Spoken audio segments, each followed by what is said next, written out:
we're talking about Barry Hannah a little bit before we started rolling, and I got a signed copy of Barry Hannah's High Lonesome, signed, first edition from '96. My brother gifted it to me for Christmas. He found it from a third-party seller on Amazon. So like 2 weeks prior to Christmas, he reached out and was like, hey, what book would you like? Because, I mean, I have a ton of books. And I was looking through all my authors and I was like, I mean, I might as well throw another Barry Hannah in the collection. So I gave him that title. So I was kind of expecting the book. Yeah. But when I unwrapped it, it's signed and I kind of lost my shit. And like everyone in my family was just like, I mean, what are my gifts? Like chopped liver? I know. I'm like freaking out. And they're like, who the hell is Barry Hannah? Like, why are you like screaming? It's one of the coolest gifts I've gotten. Definitely one of the cooler signed books I have. If you ever fall behind on your rent, if you ever get into financial trouble, I'm happy to bail you out in return for the book. I know. I was looking at signed copies of Airships first editions, and those go for well over 500 plus. I'm surprised you can even get them. Where were you looking? I found some on eBay. They might even be higher, but those are harder to find. As you would imagine, that's probably his most popular book. One of my signed books was on eBay, and it was personalized. And I kind of remember the person who I signed it for. It was at my book signing for Street Freak, and it was like this young girl in business school, and her name was Ashley. So I signed it to Ashley and then signed it, and she put it on eBay. Right now, I don't know who's going to buy a personalized book, right? The listing isn't there anymore. I don't know if somebody bought it or if she took it down or whatever. I've seen Stephen King do that, and I think people will still buy those. Really? Yeah, it is a little weird. It's like to Ashley, and you've got that in your collection. A little strange. We've been on a bit of a hiatus here from the podcast since we had the holidays. This is now our first podcast of 2025. I guess first things first, how were your holidays? Do anything cool? I didn't do anything cool. I mostly worked on the Awesome Portfolio book. I got about half of it written, which is pretty good. I made some good progress.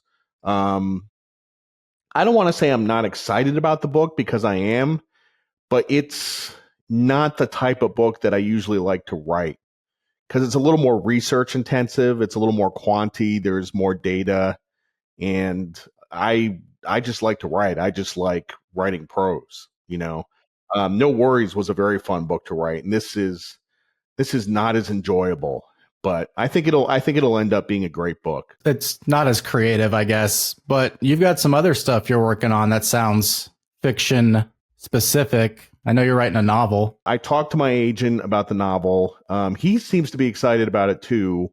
I want to get it right. I want it to be the next Hunger Games. And, you know, it was funny because I forwarded him a review of Night Moves on Amazon.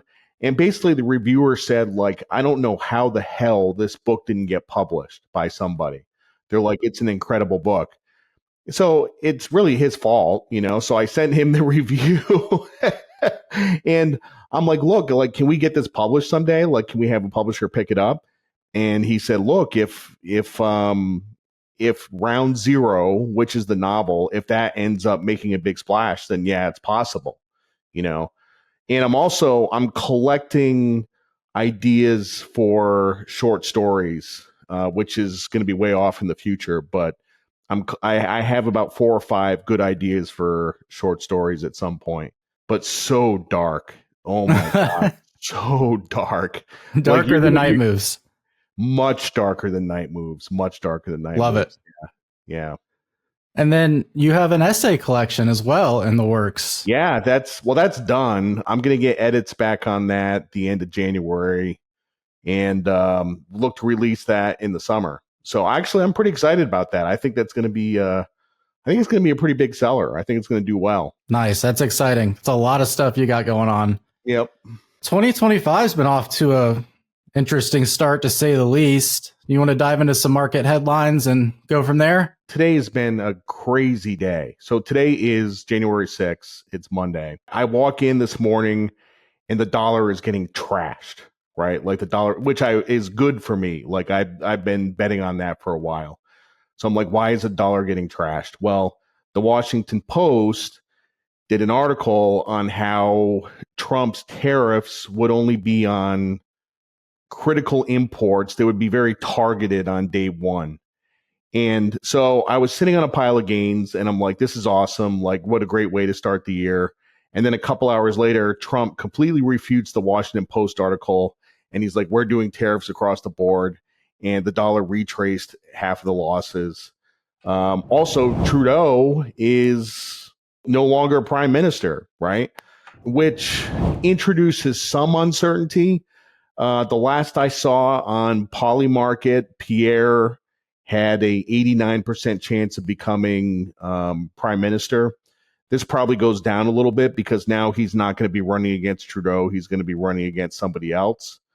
But even still, like, I find it very hard to believe that the Canadians are going to vote for another 9 years of liberal policies of what just happened. So I think Pierre is pretty much a solid bet to be the next prime minister. So I'm super bullish on Canada.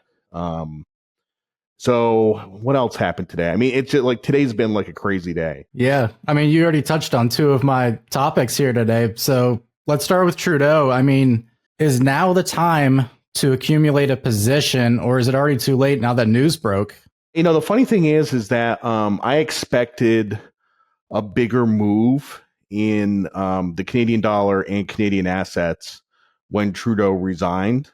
And Canada's up about 1% today. The Canadian dollar is up about 0.5%. That's not really a big move. Like, this is still very early. And one of the things is this is a very similar trade to Argentina. You know, like Canada is suffering economically from very bad economic policies, just like Argentina. The difference is that in Argentina, you know, I identified Milei as a candidate very early on, and it was kind of a long shot bet that he would become president, and there was a lot of risk. There was a huge amount of risk.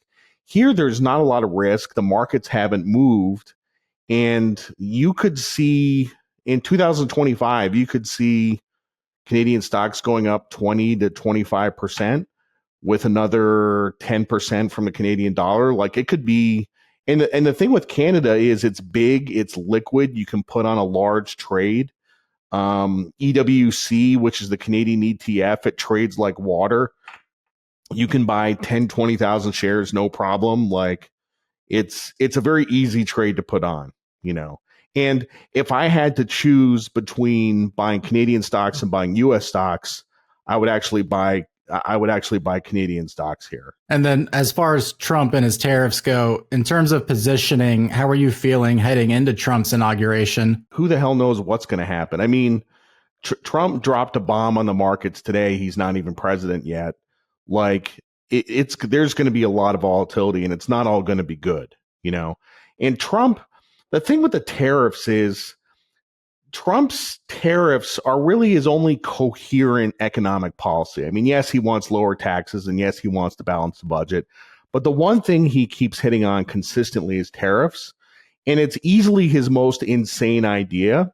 And all of his advisors keep like sane washing it. You know, they're like, oh, it's not going to be that bad. We're not going to have that much. And Trump wants the insane version. Like, he wants across the board 25% tariffs. So if he actually gets what he wants, it's not going to be good. It's not going to be good at all. Yeah, so I saw that as a result of the lack of clarity on Trump's plans, some companies have started front-loading orders, seeking new suppliers, and renegotiating contracts, creating a surge in imports and supply chain disruptions. So it seems like companies are already starting to hedge this. They're front-running it. Front-running it, yeah. All right, let's talk a little of the Mag 7 here. Basically just how it began 2025 versus 2024. And we'll toss a chart in here, but here's kind of the gist of it. Nvidia led gains among the Magnificent Seven tech stocks to start the new year after a group-wide sell-off in the last days of 2024, Shares of Nvidia rose 4.5% on Friday, January 3rd, after gaining roughly 3% the prior day. That upswing followed a 4% dip between Christmas Eve and New Year's Eve as mega cap tech stocks dropped across the board in the absence of a Santa Claus rally. Even with its December decline, Nvidia still ended 2024 up more than 150%, which is nuts. Wall Street analysts have remained bullish on the stock, estimating shares will rise to roughly 173 over the next year from the current level of about 151 last I looked. Your thoughts on the Mag 7, specifically Nvidia and Apple, which you've been writing about lately? Nvidia is a speculative football. It is what it is. Apple, I got a bullseye on Apple. Gosh, there's a lot to talk about. iPhone sales down 47% in China, right? When that research report came out from JP Morgan and I saw that, I was like, where's the stock? The stock has got to be down like 5%. And I looked at the stock and it was like unch. And I'm like, what? That doesn't make any sense. And they also kind of sneakily canceled their Vision Pro headset, right? They just, which they announced to much fanfare like 9 months ago, and they just canceled it because of the lack of demand. Is that the VR headset? The VR headset, yeah. They just kind of nixed it? They just nixed it, yeah. Yeah, I didn't think anybody was going to be buying that for like $10,000 or whatever it was. $3,500. $3,500. I mean, I'll say what I've said a million times. Like, Buffett is 2/3 out of his position. You know what I mean? Like, all the growth is gone. It trades at 41 times earnings for a company that doesn't grow. Now, if you go back to 2011, when it was trading at like 10 times earnings, kind of hard to make a case to be short Apple at that point. That's when Buffett was buying it. That's when all the smart money was buying it. And now it just makes no sense at all. And it's the biggest stock. It's almost a 4 trillion market cap. I was talking to my mom about this over Christmas. We both have older iPhones. I have a 14. I think she has a 13. And we were just talking about how over the past couple of years, we haven't really had any desire to upgrade. And I think we're seeing that with a lot of people now. And I just don't really know where Apple goes from here, how they even continue to innovate, what kind of products they can introduce. So today it's up a little bit, sort of sympathetically with the rest of tech, but I have a pretty good size position in puts in Apple. Let's talk upcoming jobs reports. So this is from the Wall Street Journal. Unemployed office workers are having a harder time finding new jobs. Some of the key points from this article: the number of unemployed Americans searching for work for at least 6 months has increased by more than 50% since the end of 2022. The pain of long-term unemployment is largely in high-paying white-collar jobs, including in tech, law, and media, and more than 1.6 million unemployed workers have been job hunting for at least 6 months. The job market is weakening due to less hiring, but economists warn that widespread layoffs could spark a much faster jump in the unemployment rate. So we will just go ahead and jump into the week ahead, because on the economic calendar, Friday's December jobs report takes center stage, with economists forecasting non-farm payrolls to slow to 153K. I believe it was 227K for the November numbers, and unemployment to stay at 4.2%. What are you looking at here? How are you feeling about the job market? Are we in trouble? With regards to your first point, about white collar workers being unemployed for longer, the funny thing about that is that corporate America has overhired by a lot, especially in tech. Like, there's been a lot of articles written about how tech just employs a lot of people who are not doing any work. Like, they're just useless. Like, Google has like 180,000 employees or something like that. They could probably fire 95% of them and it would work just fine, which was Elon Musk's whole thing with Twitter. So if we ever do have a recession, which we don't right now, but if we ever do, that statement that you made that the job losses could rise very rapidly, I totally agree with that.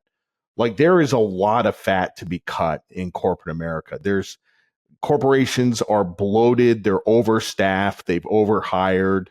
Like that can reverse very quickly. So if the economy did run into trouble, you could see the unemployment rate go from 4 to 6 or 7 very quickly in the span of like 6 to 8 months. And then on Wednesday, the December FOMC meeting minutes will be released, providing deeper insight into the central bank's latest interest rate decision.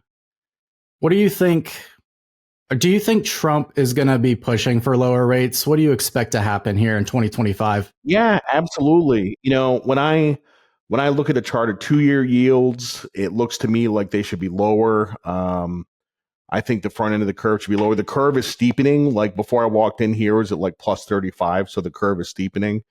The meeting minutes will be a little bit interesting because that was the meeting where Beth Hammack dissented in favor of no rate cut. Beth Hammack is the president of the Cleveland Fed. She used to be an executive at Goldman Sachs. A lot of people thought she might have ended up being the CEO. She didn't. She quit and she joined the Fed.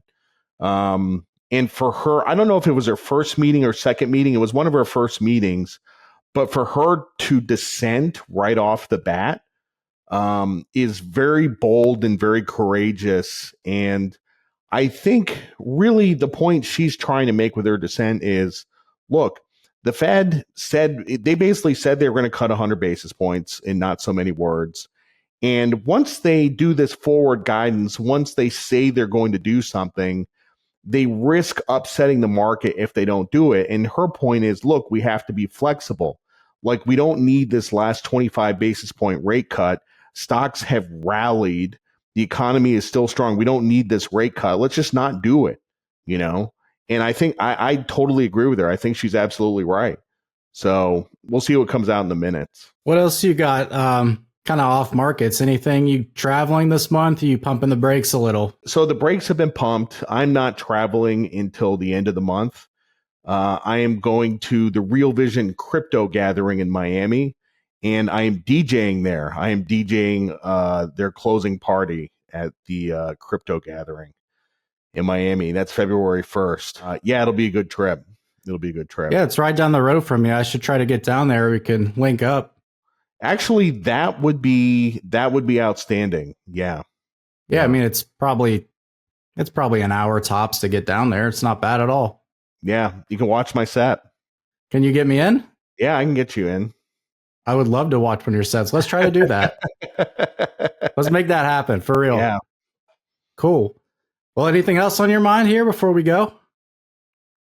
Not really. I got to go see a man about a horse. So yeah. All right. Well, everyone, thank you for watching. Please like, subscribe, leave us a comment. Let us know how we're doing. Subscribe to the podcast. Hit the subscribe button, please. Yeah, subscribe we need to get our numbers up there. Yes, definitely. All right, Jared. Thanks for your time today. I'll talk to you here soon. See ya. All right, later.